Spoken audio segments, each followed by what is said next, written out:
গতকালকে news and agro নিয়ে একটা ভিডিও করেছিলাম। বেশ কয়েকটি ভিডিও আমি আমার ফেসবুকে আপলোড দিয়েছি। সেই ভিডিওটা অলরেডি দেশব্যাপী সাড়া ফেলেছে। সেখান থেকে ভিডিও দেখেছেন হাটহাজারী উপজেলা কৃষি কার্যালয়, তারা এসে কৃষি কার্যালয় থেকে কিছু কর্মকর্তারা এসে সাজ্জাতের সেই নিউজ অ্যান্ড অ্যাগ্রো কৃষি ফার্মটা তারা পরিদর্শন করেছেন এবং বিভিন্ন পরামর্শ দিয়েছেন। কি কি কথা বলছেন সব বিষয়ে আজকে এখানে জানবো আমরা। পানের বড়দের জন্য এই জায়গাটা হলো সবচেয়ে বড় ফিট। আমরা তার কিছু জায়গা একটু দেখাই ওর তাহলে শুনে প্রাথমিকভাবে এই দৃশ্য এই অঙ্কটা নেন এই ফাঁকা নেটা হ্যাঁ হ্যাঁ কিছু লাগেছে না এখানে না তাহলে এখানে একটা নিয়ে বের করে এখানে তো আছে স্যার, এখানে কারণ বেশি উঁচু গেলে মাথা টাথা নিয়ে বেশি উঁচু যেতে পারবে না। হ্যাঁ স্যার, এটা আসুন আর এই যে বাগানগুলো আমাদের হাঁটাচ্ছেন দয়া করে এটা করবেন না। আমাদের জুতো আমি অনেক জায়গায় পাড়ায় আসছি, আমি গোবর সোনা পাড়ায় থাকতে পারি, কুকুর সোনা পাড়ায় থাকতে পারি, এখানে ভাইরাস ঢুকতে পারে। আপনি বাগানগুলোকে খুব ছোট একটা ডেমার্কেশন দেন, ছোট একটা বেড়া বা ছোট একটা কাঠের মাচা দিয়ে এই দিকে ঢোকা যাবে না, এই দিকে ঢোকা। ভাইরাস কিন্তু এইভাবে কন্টামিনেশন হবে, রোগগুলো এইভাবে ছড়াইছে। আপনার হাত থেকে ভাইরাস চলে আসবে। আমাদের মানে এখন আধুনিক বিজ্ঞান বলতেছে কৃষি উত্তম কৃষি, উত্তম কৃষি চর্চাটা বলতেছে কোনো একটা গরু ঢুকতে পারবে না, মানুষও দূরে থাকে।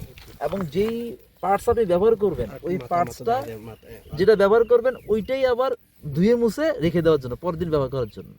তার কি রকম সতর্কতার কথা বলা হয়েছে। আপনার এখানে আমি গ্যাপও করতে পারি, উত্তম কৃষি চর্চাটা আছে, এটা সম্ভব তো এখানে মানে স্যার সুইটেবল প্লেস সম্ভব। আপনাকে অনেকভাবে আমার হেল্প করা সম্ভব। আমি ওই যে ওই শাহেদের ভিডিওটা দেখে আমি এত সুন্দর জায়গায় খাইতেছে, যা খাওয়ার বিষয়টা ভিন্ন জিনিস। আমি দেখলাম পুকুর আছে, এত সুন্দর সবজি বাগান আছে, এর অনেক কিছু করা সম্ভব। আর খালি সাইডে জিজ্ঞেস করছি যে কৃষক পরিশ্রমী কিনা। আর কৃষিকাজ তো একটু গায়ে ঘাম ঝরবে, একটু সাদা চামড়া কালো হবে, এইটুকু সহ্য করে নিতে হবে। একটু যে পারবে ওইখান থেকে ওই জমি থেকে লাখ টাকা সে বের করতে পারবে। আমি তো আমার এই প্রজেক্টের জন্য বাড়ি থেকে হয়ে যাবে, কোনো সমস্যা নেই। এই পরিশ্রম যে করতে হবে একটু তো স্বীকার করেন।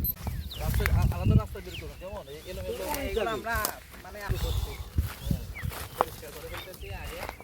তারপর আমরা দেখেন আপনার এখানে প্রাকৃতিক শক্তি আছে, আপনার ক্যামেরার সামনে ভিডিও করতে করতে দূরত্ব হ্যাঁ এই গাছগুলা মাটিটা পরিষ্কার করে দিয়েছেন না, এই ঘাসটা আবার এখানে দিয়ে দেন গাছে গোড়ায়। কেন? যেন আপনার মাটিতে ময়েশ্চার এসে টিকে থাকে। আপনি যে আশেপাশে খড় পান, সবচেয়ে ভালো হচ্ছে খড় দেওয়া। খড় একবার পানি দিলে ওই খড়টা দেখবেন ওই পানিটা ধরে রাখবে সে। একটা এখন পানি দিয়েছেন সে 1 ঘন্টা থাকবে, কিন্তু খড় দিয়ে ঢেকে দেন ওই পানি 2 ঘন্টা থাকবে। পানিটা বিকেলের দিকে দিবেন। আমার কথা বুঝছেন? তাহলে এই যে আপনি এই খড়টা দিয়ে দেন, এটা মরে গেছে না, এটা আবার পানি দেওয়ার পর পানিটা ঢেকে দেন যাতে ময়েশ্চার ধরে রাখতে পারে, আর্দ্রতা ধরে রাখতে পারে, তাহলে গাছের জন্য সুবিধা। আর পেঁপে গাছে পানি কখন দিবেন? এই জয়সা পেঁপে গাছে পানি কখন দিবে? সে এখন দিবে কিনা বলেন? না স্যার এখন দেওয়া তো অবশ্যই দিবে।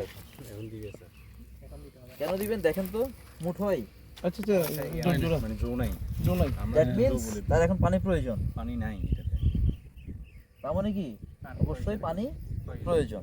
যদি মাটিটা মুঠ হয়ে যেত, আটার দলা হতে পারতো, তার পানি দরকার। যখনই ঝুরঝুরে হয়ে গেছে দ্যাট মিন্স সেখানে পানির দরকার তার। তাহলে পানি কখন দিব এটা বুঝতে হবে। পেঁপে গাছের বিষয় পেঁপে গাছে পানি সহ্য করতে পারে না, আবার পানি ছাড়া থাকতেও পারে না সে, দুইটাই। তাহলে মানে কি এটা এখন বোঝা যাচ্ছে না পেঁপে পানি লাগবে। যদি এখন যদি দলা হয়ে যেত কিংবা আটার কাইয়ের মতো কাই হতো তাহলে কি পানি লাগতো? ছিল না। ঠিক আছে, তাহলে এটা এখন গাছে পানি দরকার।